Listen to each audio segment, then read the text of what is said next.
Some days call for some oomph to amplify your everyday look. Like when you want the look of false lashes without the extra effort. Reach for Thrive Cosmetics Liquid Lash Volumizer Mascara. Or when you want all eyes on your smile, keep Empower Gloss Ultra Glossy Lip Serum in your bag. It's a burst of 24-hour hydration that smooths like a serum, shines like a gloss, and can be worn sheer or layered. You'll also look and feel your best with Thrive Cosmetics. Plus, every product is 100% vegan, cruelty-free, and made with clean, skin-loving ingredients that work with your skin, not against it. And for every product purchased, Thrive Cosmetics donates to help communities thrive. So every time you use your favorite Thrive Cosmetics product, you're helping communities you care about too. Amplify your everyday. Go to thrivecosmetics.com/shine26 for an exclusive offer of 20% off your first order. That's Thrive Cosmetics, CAUSEMETICS.com/shine26. Crystal, you ever been thrown into a canal by somebody riding on a bicycle? That's an oddly specific question, but I'm going to say no for 200, Alex. You have not.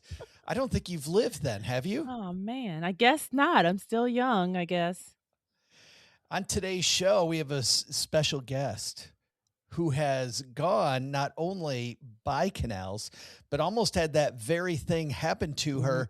We're going to be talking to our guest, Karen Cordaway, today about her trip to, drum roll. Where'd she go, Crystal? Oh, I'm going to say Amsterdam. So this place, yeah, she told us that it feels like it was Europe squeezed into like this little walkable neighborhood. So I live in Old Town Alexandria, so I like walkability. So I'm excited to hear what and to describe what these walkable neighborhoods looked like. We've got that coming up. If you're interested in our gear, head to stackingadventures.com/GOTD. That's gear of the day. Crystal and I and some of our guests have play tested some of our gear. You and I took this piece of gear that's in the store over to the recent bike ride that we did that we talked about on our last show. Yes. That's the one? What's it called? Salty Britches ointment. Salty Britches. So yours looks different from mine. Mine is in a different color package. That's why I'm like, hey, that's not what we had. But yeah, yours is totally different than mine. I have the ladies' version. Works, doesn't it? It worked so well. You just have to remember to take it with you in the bathroom because you can't reapply it while you're on the bike where you need it most. Well, maybe you could, but you'd look a little bit like a pervert. Yeah, without the officer tapping you on the shoulder. Enough of that. It's time for Crystal's. Oh, it's time for me to say, let's get this show on the road. There we go. Ready for adventure? From vacation to staycation, and from the mountains to the beach. This is the Stacking Adventures podcast.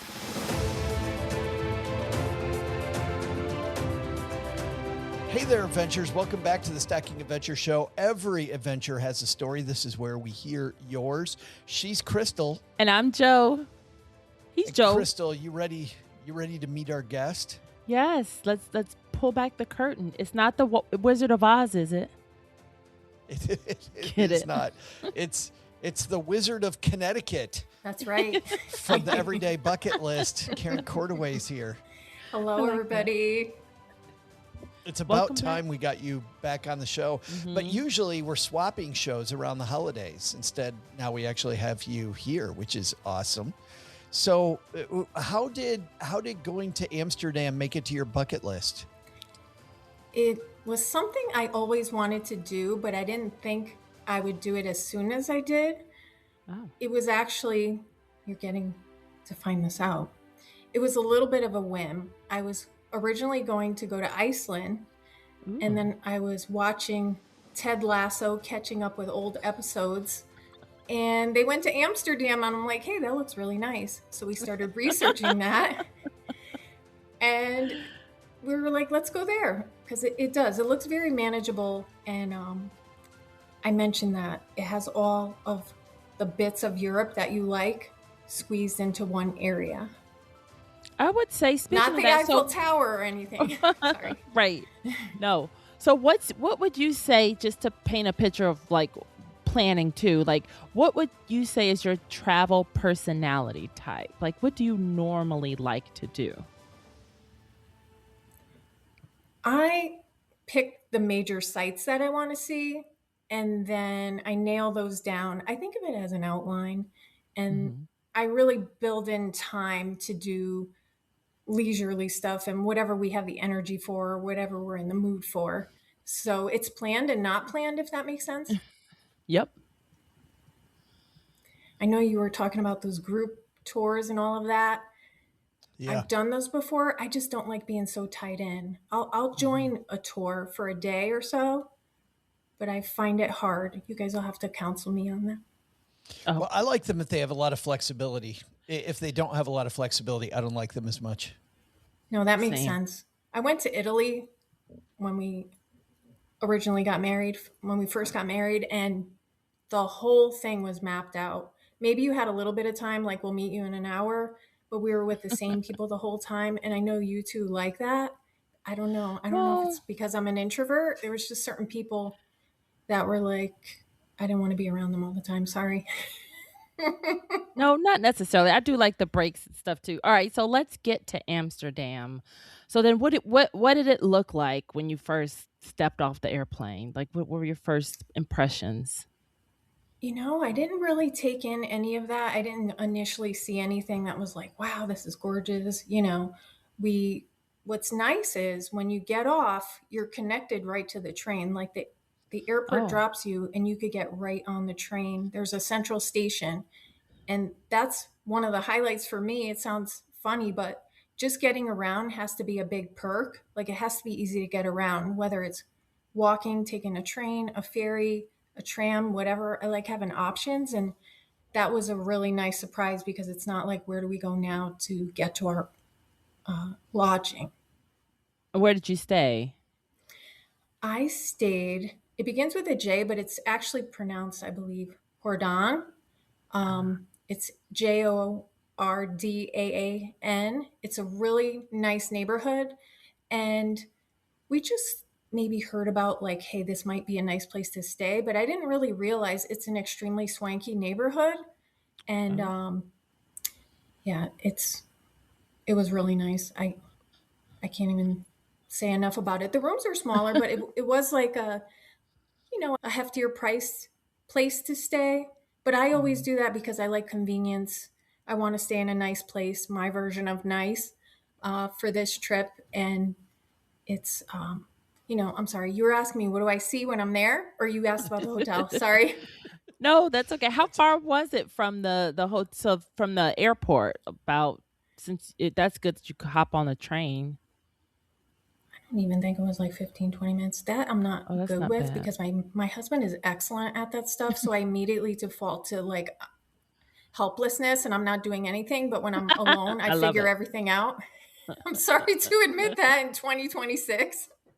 He's just I really think good this at is a it. I think this is a great thing to check out when you go to a city, though, because Crystal, Yeah. like when I was in Athens, taking the train into town was a very, very easy way to get there, and it cut the cost from, a Yeah. taxi ride would have been 60 or 70 euros because the airport in Athens is so far out, Far. Yep. to $10.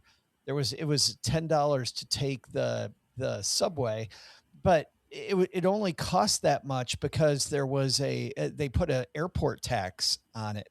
Like if we ride it any place else, it was like $3, but if you stop at the airport, Ah. it's 10.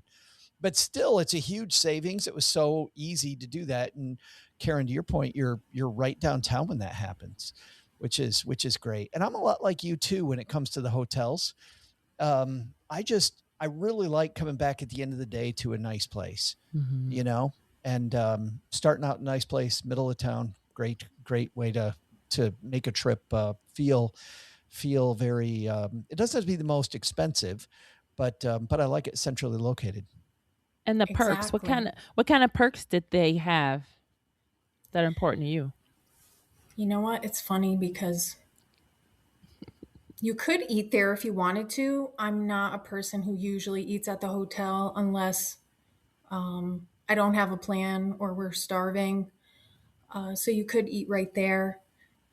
It was cute. They leave you with like a little cute bag with all different specialty items from the area. There was like these little licorice things, and they'll leave you snacks. It was like a cute, like when we were leaving, Yeah. they give it to you. But it was just, they were, I don't know, good customer service. I guess I don't pay attention as much because once I know I'm safe and everything's clean, I'm not that picky. Well, but that's something not to discount clean and safe. Those are two very, very big deals when traveling, especially out of the country. Well, my place, and I have to get the exact name for you guys. Forgive me. We're embedded in a neighborhood. So I like that too. It wasn't like, when you go to a Hilton or something and you see the big name of the hotel like sticking out of the side and you see it from the street. It wasn't that kind of spot. So you're in somebody's neighborhood and we're right there. The canals are right there. Like, yeah, you're right in it. It's interesting because when you say neighborhood, you mean this hotel had houses around it and people living it. Like you're in a residential neighborhood. Is that what you're saying? That is what I am saying. Gotcha. And you also said that it's lively but pretty chill when you were telling us a little bit about the neighborhood before we jumped on. Describe that because, I hear lively and then I hear pretty chill, and those seem to be the opposites. Like paint us a picture of what this neighborhood was like. Let's see. So it's lively. Like once people are out, everybody's walking around, eating, sightseeing, all of that kind of thing. Bikes everywhere. I don't know. It's not like a city. Like I go to New York a lot. You're not hearing anybody scream, or it's not like, there are fewer cars. So you're not hearing all of that, at least not where I was. The chill just seems like whenever you go to Europe, when people are sitting outside, they just seem so much more comfortable in their skin and they're relaxing. And it's just, another day in the life to sit there and have a drink or just talk with your friends outside. And every square inch was utilized too. Like I liked that it, like I sometimes say, organized chaos. Like sometimes people would order something inside, sit outside. There weren't any chairs, so they were up on these stairs. And it was just like, it didn't seem like a big deal. Like you just do whatever. That's cool. So you feel like you're getting like not the tourist experience, but a slice in the life of a Amsterdammer. Is it what they call it? Well, it's kind of hard. I felt like it was hard to know sometimes who was a local and who wasn't, because you do get a lot of other Europeans there. So somebody could walk by. I lived in Spain for a little while, so I could pick up on that accent. So I'm like, okay, they seem like they're Spaniard. And I don't know if it's when in Rome, do as the Romans. Everybody looked a little stylish. They wear their scarf a certain way. Like many people looked European, whether they were or not. Until they open their mouth, you don't know. Why do you think with all these, you mentioned all these people being outside, why do you think that this outdoor culture, because you go to any cool city, like you mentioned Italy before, like I remember being in Rome, a lot of people outside walking around. Excuse me, in Athens, I was going to say Amsterdam. I haven't been to Amsterdam. That's why I'm excited about this. Paris, people walking around. Why is it that outdoor culture seems to be such a big part of European cities, you think? That is a great question. I wish I had the answer to that. I just think they're cooler than us. That's all I can say. Yeah, I think so. And another thing that cracked me up about them too, because it was like in Greece, everywhere it was more seating outside than inside, and every single table outside was full, and they're out there with their cool cigarettes too. Like of course they smoke everywhere. I did get the feeling like everybody enjoyed just being outside, people watching and talking, because it was always loud conversations happening outside everywhere we went to. So then in Jordaan, what other kind of like places did you guys visit? Well, one of the reasons why we stayed there, outside of hearing that it was a great place to stay, it was very close to the Anne Frank house, because I didn't even really know what you would do in Amsterdam besides try to look up Joe Salsihai's ancestry. It's the best thing to do. Yeah, I was just like trying to get a lay of the land. So I knew that was close by, and that was one of the major things I wanted to see. And I just like feeling like I can get up, I can go. I don't have to worry about navigating. Like when we were in Ireland, I loved Ireland, but it was a lot of like, there wasn't really a hub. Like you had to bounce and move from hotel to hotel. So I like that I could see the Anne Frank house. There was a nice pancake place right next to it. I knew it had gluten-free pancakes as well as, the regular kind that everybody really loves, and they make fun of people like me. But, like even that, like I love when everything is so compact and close by, and I just map that part of it out. So then, and then we knew the Van Gogh Museum was not too far. I'm sorry, go ahead. Oh, I was saying even so for for Anne Frank's house, was that another train ride? How did you guys get there? No, we could just walk. It was very close to where we stayed. That is super close. And it's funny because sometimes, one reaction I got when I told someone, it was the secretary or assistant at my doctor's office, she's like, don't you think that's depressing? And I'm like, well, a lot of history is depressing. Like, I didn't view it that way. Like, some people think I'm on vacation. Like, why would you want to do that? I was really blown away. I'm like, because we saw it towards the beginning of our trip, and I'm like, I can't believe like Anne Frank was here before she had to go into hiding. This is where she lived, So I kind of thought of it like it was Anne Frank's neighborhood. So I would expect that to be heavy, but was it heavier than you expected? I don't see. I don't know, because I listen to a lot of this type of stuff. So I feel like I've always gulped it down in small doses. So going there, to me, it doesn't feel super heavy. Like I don't want to leave crying, because we hear about these things in the news and, things that still go on today. I just felt like this was iconic, and this lady, this young girl left such an impression. And even though, it was horrific and it was a tragedy, it was like an amazing thing to see what the human spirit can endure, if that makes sense. So I felt in a weird way, like inspired by her. Yeah, that's cool. Nice house. Oh boy. I mean, you're talking about hiding in an annex. It almost didn't feel real. Like when you read about Anne Frank and you know that happened, you think you're reading a story, like a historical story. Oh, it's sad this happened. But then when you're there and you see it's the real bookcase that they hid behind, and you get to see the bookcase move. And then, these friends that they live with had to constantly shut the door. They had to be quiet at certain times of day. So I don't know. I was just like blown away. It is sad. I mean, let's face it. And nobody really wants to feel sad, but I don't know. I'm just a believer. Like, you should see these things. Sure. Yeah. No, but I think about the attic, and I think about how small and how, horrible that would be. But I guess my question was more around, I've never really heard about the house itself though. The people that were hiding her. Was the house nice? Was it a nice place? I wouldn't describe it as nice by today's standards. And I'm not sure what would be considered nice in that time period. It was a poor neighborhood at the time, but it was very meaningful and moving. So it's not visually appealing in the traditional sense, but it gives you a deeper understanding of her story. The one thing I will say that stood out is the toilet wasn't just a plain white toilet.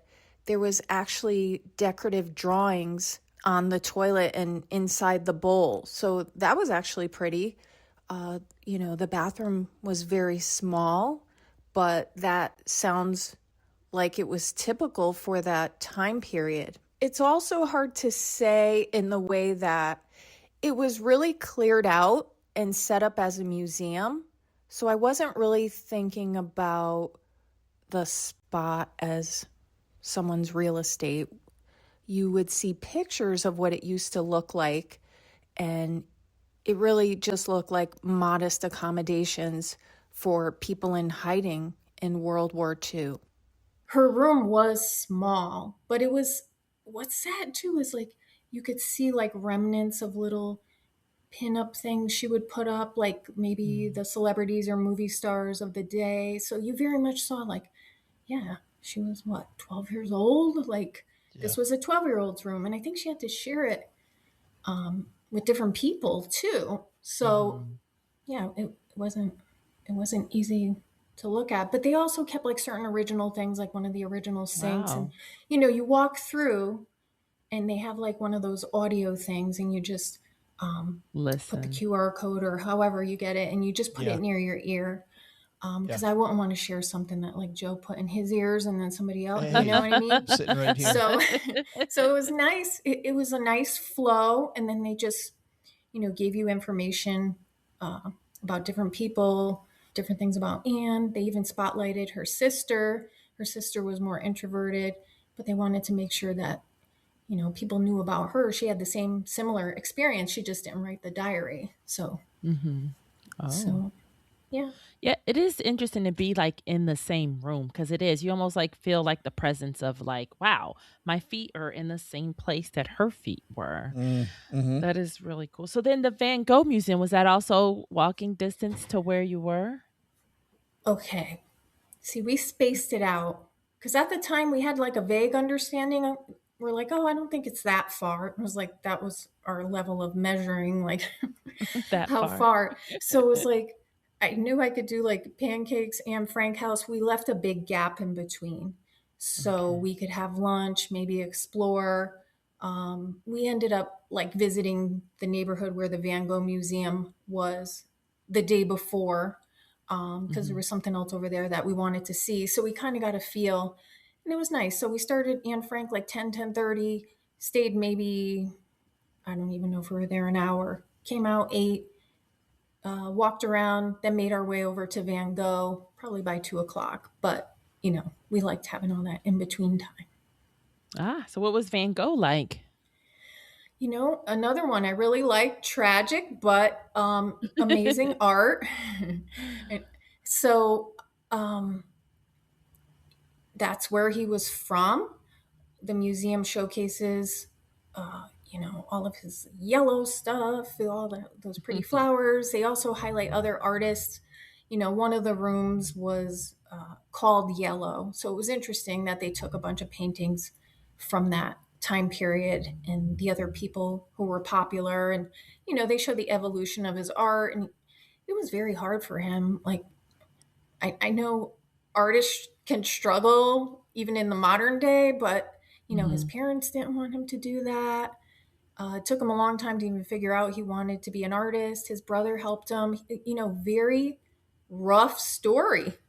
I think he only sold one painting in his life. So he's one of those that like blew up after he died. I know this is called the depressing hour, everybody. No, I'm just kidding. But no, it was still very inspiring, wonderful art. Happy I saw it. I loved him. He's my new imaginary friend. So I saw him in Amsterdam, and he said, hey, you like this? Go see Starry Night in New York. I just went to New York and saw that. So cool. Oh, cool.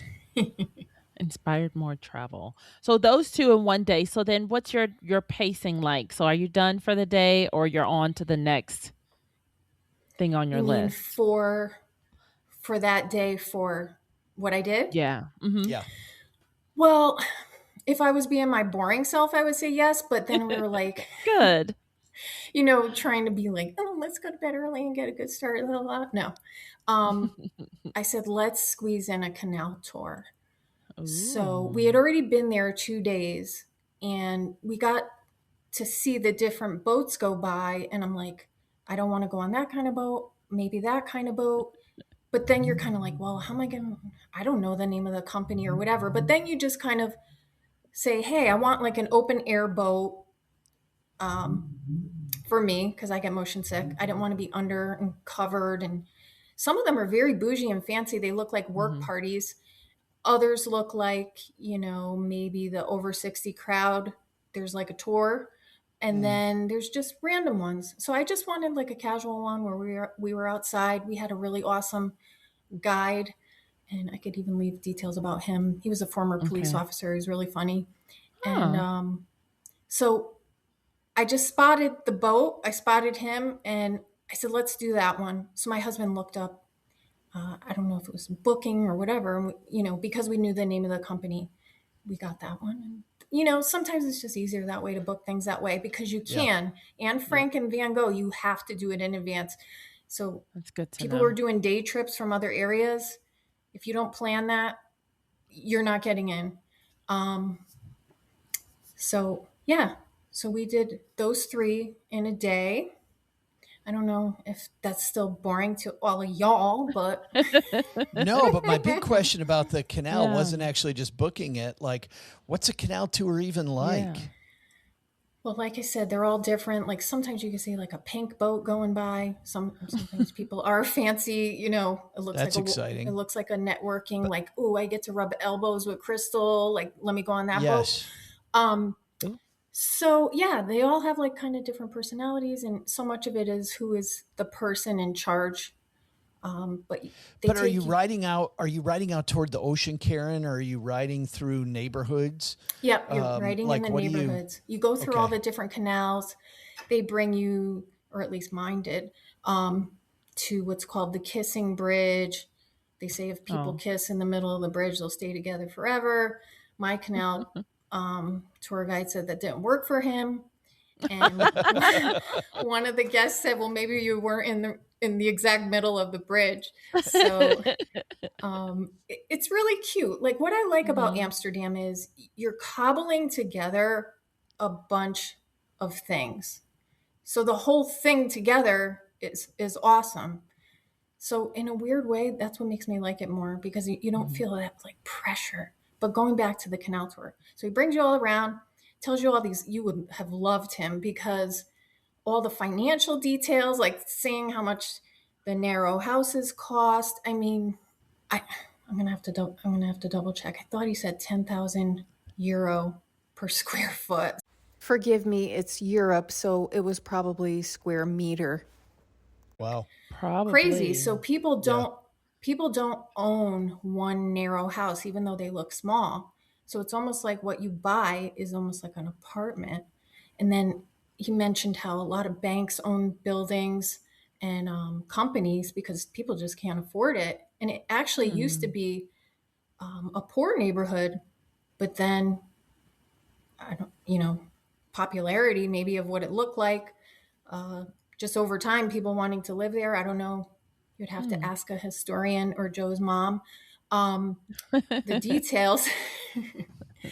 But it was interesting too, because when Napoleon came there, he was trying to tax whatever he could. And there was something prestigious about having more windows. So many of those buildings, they're very vertical. You put 2 windows on each side. Well, that wasn't swanky enough. So some people got 3. So Napoleon started taxing people by their windows. Like the more windows you had, the more tax you had to pay. Oh. Yeah. That is interesting. We are at the halfway point of our discussion. We're going to ask Karen. I want to ask her about the restaurants that she went to, because I'm always interested in food. We got to bring this around to food. I mean, that's the thing we got to focus on. We also need to hear about bicycle culture and maybe a little bit about Karen's run-in with the red light district. What was that all about? Oh boy. So, telling all the secrets here. And the other 2 famous things when you think of Amsterdam, the windmills and the tulips. Oh, we got to do that too, Crystal. But we take a break halfway through the show because we have this year-long competition. We have a competition going on that is, where is Crystal Hammond around the world? And we have narrowed it to Japan so far. So we know she's somewhere there. And we got Crystal a great guess. Yes. Yep. They're all good. So Crystal, we ready? Here we ready. today's guest comes from Adventure Annette. So far we have guessed, is Crystal near the mountains or in the mountains? And your answer was no. Then is she around the Mediterranean? That was a no. And then is she in the southern hemisphere? Was that yes? I still never got a globe. Am I? In the northern hemisphere. I'm in the northern. Yes. See? And then were you in the contiguous 48 states No. of the United States? That was the a no. The answer was no. And then we just cut it right to, are you in Japan? And the answer was yes. Yes. And so what What's city that? in Japan is she in? Well, Annette has a guess. Annette, what do you got? Hi, this is Annette. I am calling to guess where in the world is Crystal. My question is Crystal in the southern half of Japan? Oh, there it is, Crystal. So are you in the southern half of Japan? Without having a globe, map, or atlas, I'm going to say yes. I believe so. The answer is yes. Sure. Well, do you want to take a second and look it up to see? Yes. Play the Jeopardy music. Nope, we don't have Yes. licensing for that. All right. Yes, I see it. I am. All right. Where she just said. is in the southern half. So now Annette's guessing the specific place, probably someplace in the southern half. Let's see. Is Annette taking home the Emerald Cruise Line's backpack? I guess is Crystal in Tokyo. Is Crystal Hammond in Tokyo, Japan? Yes. To be more specific, Joe's going to love this. What I originally wrote down is that I am at Disney Tokyo. Oh, well, heck yeah. That's where I want to go. I didn't go last time. I went to Japan, so I want to go. I've never been to any Disney, so that might be my first Disney. We'll be playing our interview with Robert Niles from Theme Park Insider here that we did over on Stacking Benjamins. We'll also play it over here because it's a great travel episode. But he said that Disney sees Crystal is the number one park, and in his mind, any place in the world. Like that really? is the park. Yeah, the Disney seas. So that's the one. Nice job. Thank you, Annette. So you Adventure did it. Annette brings home the bacon, or in this case, the backpack, not the bacon. Congrats, Annette, right. And thanks for guessing. Yeah, nice job. We're gonna have another one. We'll turn it around, Crystal. Now we'll have me pick one. Joe, where is Joe going? Oh, I can't wait. So we'll get that started in the next couple weeks. But for now, we're going to hear, we have a couple sponsors who help us make sure that we can keep podcasting. We're going to hear from them. And then Karen is going to help us zoom back into Amsterdam. All right, Cordaway, let's talk about restaurants because we have to talk food.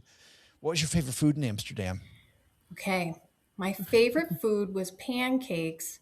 And speaking of bacon that you just mentioned, that's one of the traditional ways to have a pancake is they put bacon, they embed bacon in the middle of it.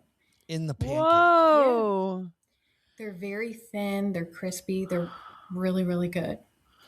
And I can't be wasting time, by the way, on pancakes and bacon, Crystal. I need to have them together. Like, how lazy are we? I'm so hungry. We gotta put them together. Oh, I'm so hungry. So that was like my big thing that I liked. They are the portion size is very big. So I was like, how am I going to try all the traditional ones? So anytime we had the opportunity to have pancakes, I just signed up. I said, sign me up, please. I want a subscription. So we went to the one near the Anne Frank house. I had an apple pancake there. That's another traditional one. And it's like little slices of apple. They put powdered sugar on it, syrup, etc. But it tastes different. So bacon apples and cheese, actually. Those are No. traditional. And this is the funny part to us. They really have them for lunch and dinner. Breakfast for dinner. I can do that. Pancakes, not just for I breakfast. might do that tonight. Perfect. Get ready. How much Dutch do you know? I think I know 3 words, but I think I could just read them. It's stuck in my head. I told my husband I've been trying to learn Spanish for I don't know how many years, but because I got pecans with cinnamon and sea salt on them, I know how to spell sea salt in Dutch. So you better watch it. Okay. Okay. If she meets the restaurateur who doesn't have any sea salt on the table, she can ask for that. I'm your girl, okay? Well, you can't even ask for it. You got to read it I have or to write it out. spell it. Yeah. Spell it out. No, but you know what? Just like any other language, especially with the Romance languages, there's a lot of cognates. Like welcome. Yeah. I don't know how you would say it, but it's spelled almost exactly the same. And Yeah, when welcoming. Yeah, and when you go to the store and it says gluten, and then there's like VJ letter, I'm like, hey, that's free. That's gluten free. Ah, there you go. So you start picking it up, Joe. You'll feel good about it. But I'm assuming then, because you made it home fine, that a lot of people spoke English.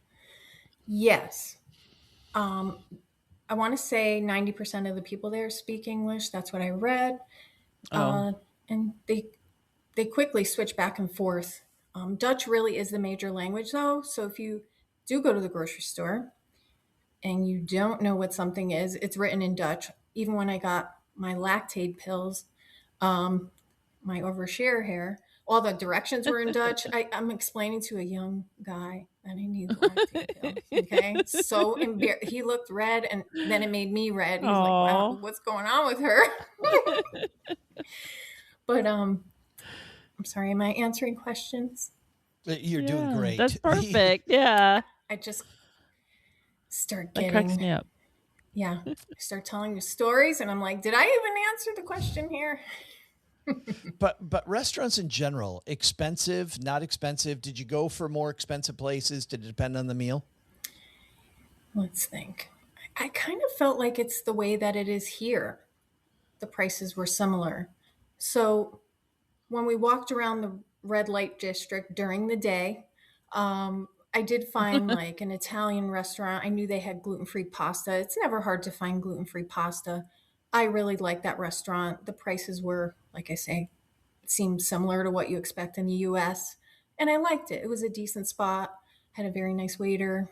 And that I find it hard to really pick the perfect restaurant. You know, if I'm in an area and I go, hey, this looks good, let's go here. Like, I'm not searching all of my options all the time, unless in advance I know I really want to try this, or I really, I don't usually base things around food unless it's pancakes. Okay. I'm just going to. But you had some Indonesian food when you were there, right? You know what? I didn't have it, but I just saw all the different. I have such weird food sensitivities, but I do look up people so I can still tell people like the options that you have. So yes, Indonesian is a popular food there, and that's a culture that is there. But there's everything. Like Korean barbecue is popular everywhere. Do you go to Amsterdam for that? I don't know, but I have seen a lot of creators talk about this one place. There is a guy named Todd. So his handle, at least on TikTok, I'm assuming he's on Instagram because it's kind of big. It's Eating with Todd, and he has the craziest like videos. It's all like very indulgent, rich things that maybe I would try one time. Like if you eat like that every day, I don't know, you're going to feel sick. At least I would. But yeah, so he showed there's like this really popular Korean spot, but it's something about the bun. And I'm like, wow, I wouldn't think to do that. But then there's also, this is what's really funny. There's a spot that everybody goes to, and you can have a cookie inside of a cannoli. So it's not necessarily that it's a Dutch thing. Like they do have stroop waffles. You could get it at a market. You could get it at an official store. They actually even have an experience where you can make stroop waffles. So it's kind of a touristy thing, but kind of cute too. Like you could say you did that there. So there is a lot of variety, and you could tell that some people just heard this is the thing, so they go for it. I want to say, if you've ever heard of Tony Chocolonely, they sell that like maybe at Walmart or Trader Joe's. It's really interesting though. He was a man who started making chocolate that people weren't. It wasn't like the labor was being paid properly. So it's kind of like if you buy his chocolate bar, you're like helping fix the industry and to help workers, be treated nicely and everything like that, blah, blah. But the actual Tony Chocolonely is there.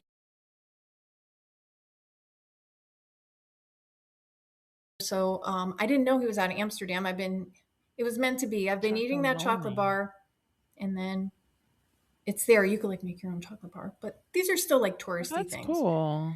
Though that's not his real name. It's just what he named the candy bar. There is Dutch food. Most of it is fried. They have French fries, which I don't know how different they taste from regular French fries. There is a variety of restaurants. They have a super old pub. It's like the oldest one in the area. So it's just neat. Do you want to try the Dutch food? I think there's some sort of something you could have with herring. Like if it's not a fish that I would eat here, I'm probably not going to try it somewhere else. But like I said, if you want to check it out, go ahead. Well, it is interesting because I'm just thinking about going to Germany, and it's hard to get away from German cuisine when you're in Germany. But it sounds like to some degree in Amsterdam, if you don't want Dutch cuisine, like you've got, it's much more international. Right. And I don't even think, I don't know, it doesn't seem like this strong force. Like when you think of that, like the epitome of that is maybe Italy, right? Yeah. Because they take pride in every region, and every region is like, you got to try this, or this one has seafood, and this one is like the pasta is this way, or carbonara is from this area. It just felt like a side thing. I don't, it doesn't seem like a thrust. Yeah. But the apple pie is very dense, but it's apple pie, but it's, from that area. So my husband tried that. That sounds really good. Yeah. Do you want to go back to the houses for a minute, Crystal? Because I think it's funny, because you were mentioning the Anne Frank house. You talked a little bit about the windows and about how the tax system is based on the windows. But why are the houses? Do you ever learn why the houses are long and narrow? You know what? It's a good question. There is like some amazing history about it. I'm not exactly sure, but they're kind of slanted. So some of it is like they have to pay a lot of money to make sure that these houses aren't crashing into each other. Some of them are tilting. It's like a bunch of little mini Tower of Pisas. Leaning into the next ones. Yeah, like some of the piers were originally built in the Victorian era. So a lot of times they have to like pay divers to go underneath and see what could be fixed, can it be fixed. They're constantly monitoring things. That's a great question. I wish I had the answer. That's interesting. You have to look it up. Sorry.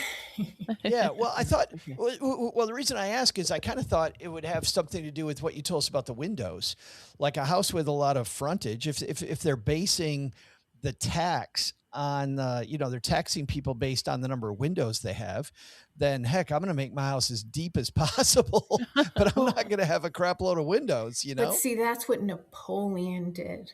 I'm not saying it's like that anymore.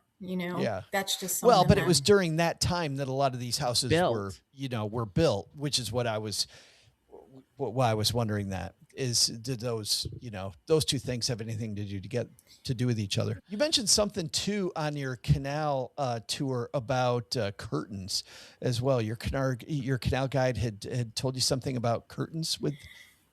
Right. I always try to get a lay of the land when I go somewhere, cultural norms, things like that. Originally, when I looked it up, they said something about it was embedded in the culture that people pretty much have their curtains open and they'll eat dinner. You could look right in. I read an article that explained it was rooted in some sort of Calvinist Protestant tradition about transparency. And if you're not closing the curtains, you're showing that you're not sinning, however that translates in that time period.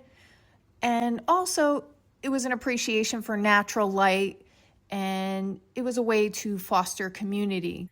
That's what I originally heard. Then the Canal guide said that people like to show off their wealth. So like I have this beautiful home. So I don't know, maybe there's multiple reasons. Maybe it started one way because it wasn't super wealthy. So maybe over time, it's like a status symbol, like, look at my beautiful house. Okay. Yeah. Right. Yeah. Well, tell us about this bike incident. Well, I'll jump into this story since Joe mentioned it at the top of the show. There was one point where I was standing next to one of those metal structures where everyone lines up their bike. It was right next to the canals. And we were just taking a peek at the water, a little closer. And I was at the end of one of the metal bars. And literally, I turned around and there was a young guy coming really fast. I guess I was standing in his parking spot. I don't know if he didn't see me or if it was just like him in his routine, like on autopilot, coming into his spot. If I didn't turn around quickly and notice that he was coming and moved, he probably would have knocked me into the water. I just was blown away. It was like Bike City. I knew Crystal was an avid biker, so she appreciated Well, this. Joe too. And Mr. Joe Celsi. I think they call them cyclist. Biker is a whole different thing. Okay. Whatever you want to call it. You have it in your DNA there somehow. So they're just everywhere. It looks like fun. It looks crazy. Like literally we were walking through what looked like alleyways, like in the back of houses. And all of a sudden you'll hear a bell. And I'm like, what's that? And it was kind of like this guy warning people, like I'm about to move.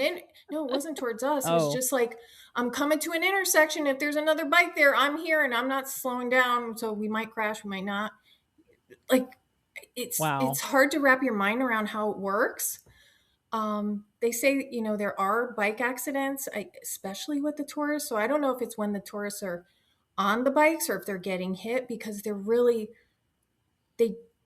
tour guide told me there aren't any rules, and he was a former police officer, so that's pretty official.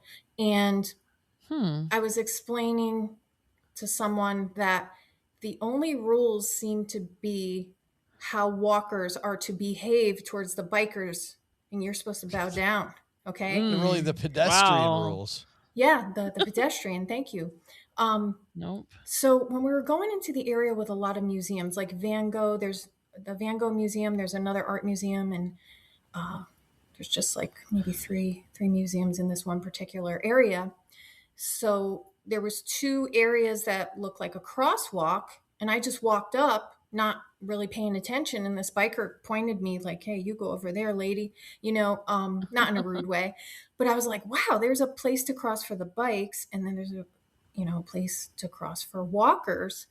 But sometimes, we were parallel, and then when we were coming back, there was some sort of path in front of where you're about to cross the street. So then all of a sudden it's intersecting, but it's on the pavement that the bikes are coming. So if you don't pay attention, like getting to the edge of the corner, like a bike can come. And there's they're unapologetic. It's not that they're mean. It's just like you're not following their rules. Their rules. Makes me think about the Vespas in Saigon. Just you cross the street and it's, you're going to get mowed down. Oh my goodness. It's scary. And sometimes they're on the sidewalk, and I don't know if that's a place that they're supposed to be on the sidewalk. In other areas, they wouldn't be on the sidewalk. But sometimes you're on an area that is paved, but then there might be a tree, so you have to step down into the street. You better make sure you look behind you because there might be a bike coming. There was one time there was a younger girl right behind us, and if I had stepped out to the left, I would have gotten hit. Like, because I told my husband, I'm like, you see how close she was to me? Like, there was no warnings, no bell. I didn't get a bell. Oh man. One more question before we go to the rapid fire finish. So the red light district, I remember when Cheryl went here, she's like, you just turn a corner and it's there. Like it's in the middle of the city and it's there. Right. So we walked there. We knew, we didn't want to go there at night. We weren't about to partake in anything. Shopping. But, you walk around, there's like some erotica museum or, you see these different things and you're just kind of like looking and not looking. But we did walk by a spot that I didn't catch. And my husband was like, hey, that lady in the bikini just waved at me. I go, where? And I looked back. I'm like, wait, I wanted to walk again. I wish we did because I would have waved back because she waved to my husband. I'm like, what did you do? What did you do? He's like, I didn't do anything. I looked away. I'm like, right. He looked at his shoes. And then he had to go to an important meeting that he. Yeah, I was like, hey, lady, we are not shopping, browsing, window shopping. We're not lining up our night. He's my man. Okay. One and only. Oh, that's funny. All right. We're going to finish this up with rapid fire. And Crystal, why don't we go back and forth on these? Okay. We got a bunch of questions. Give us fast answers to each of these questions. You ready? I'm sorry. You said it's for Crystal or me? Both. You. Okay. For you. Are you ready? I'm ready. I'm ready. Crystal, kick us off. So what kind of traveler would love Amsterdam? Someone who likes to walk a great deal. And not get run over by bikes. Not get run over or get tendinitis like I did. Self-aware. They have to be self-aware. It was so walkable, I got tendinitis, okay? I'm not even lying. So who shouldn't go? You know what? It would be hard with little kids because you would have to keep your eye on them every single second. Yeah, I wouldn't recommend. I saw one toddler on a little tricycle, but that was it. Oh. Well, what would you say is the best trip length? For this place? Yeah. Let's see. Left Sunday, came back Saturday, the following Saturday. So that felt perfect to me. So covering just Amsterdam in 7 days. You didn't leave the city? Well, we did for day trips. So we went to the windmills that were close by. It's called Zonshan, something like that. I can spell it. I'm a good speller. But they're windmills. It was very easy, very walkable. It's free. You take a bus. It takes like about an hour maybe. And it was fun. There's all types of cheeses. There's shops. You can learn about the Dutch shoes. There's a museum there. It depends how much time you want to spend over there. So I just went over there to see the windmills and get some shots of that and I got some cheese, okay? I did. There you go. Perfect. For your pancakes. What do you think the best season to go would be? I'm biased. I think spring. I wanted to see the tulips. That's another thing that you can do. Hop on a bus. It was amazing. I was blown away. It's like the Disney World of flowers, and good and bad. There's a lot of crowds. People are rushing in to see these tulips. Yeah. But yeah, we walked around as much as we could. Once we got our fill of tulips, we just hopped back on the bus, which was nice. It was like a hop on, hop off, but just for tulips. So if the bus was ready to leave, you could, hop back on as long as, you were within a certain time frame. I think like after 6 o'clock or something, you're on your own. Oh, that's neat. What's your favorite moment? Favorite moment? Oh boy.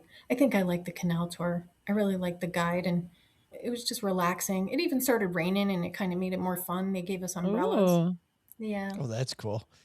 Most unexpected moment? Probably the lady waving at my husband. How about your most stressful moment? You know, I can't really say it was stressful at all. Just that's the bike, great. just, having to pay attention to bikes. But The bike moment. yeah, I can't say anything was stressful. Is there one thing specifically you think Americans should know before they visit? Well, if you're in the red light district at night, there's absolutely no taking pictures. There's no taking pictures inside of Anne Frank either. We didn't catch all the wild stereotypic stuff, but if you want that, it's there. Like, I thought I was going to be like smelling marijuana everywhere. It's not like that. I don't even think it's allowed in that central area where I was. So it doesn't necessarily fit the stereotype, but I'm sure if you want to find that, you can find that. Of course. And would you go back? I plan on going back. I want to make a trip to Belgium. So whatever I didn't see, I want to see like Rotterdam. There's really pretty architecture, and just I'm going to, plan in the moment and see, hey, what's next to Rotterdam, or however it works out with Belgium. What would be the easiest things to see. Awesome. That is awesome. Thank you for taking us to Amsterdam. Yes, thank you, Karen. I hope I gave you enough good info, and you can go there and have a great time. So we got to talk about the thing everybody's wondering. What's coming up next on the Everyday Bucket List? I'm making a playlist of all these different places that I went there, and I'm going very in depth. So people can look for the playlist. I could leave you the link to that if you like, if they want to hear, more details, like common questions that people would ask. And then I'm also going to talk about my New York trip, because I always go back there. I can't live without my New York City. It's so funny. I just we're headed back in early July. Gonna go right back there. Nice. Yeah, should be a great time. All right, thank you so much, and that's gonna do it for today's episode. Big ham for Annette, by the way, taking on the backpack. Annette, I'm gonna be writing you, and we'll get your address, and we'll get that out to you. And everybody, stay tuned, because we're going to find out where I am hiding around the world next. Yes. Yeah, I think I got the place picked out. That was hard to pick the place. Yeah. I think I have the place. There's a good one. We'll see how long it takes, people. But I got to finalize that. That's going to do it for today.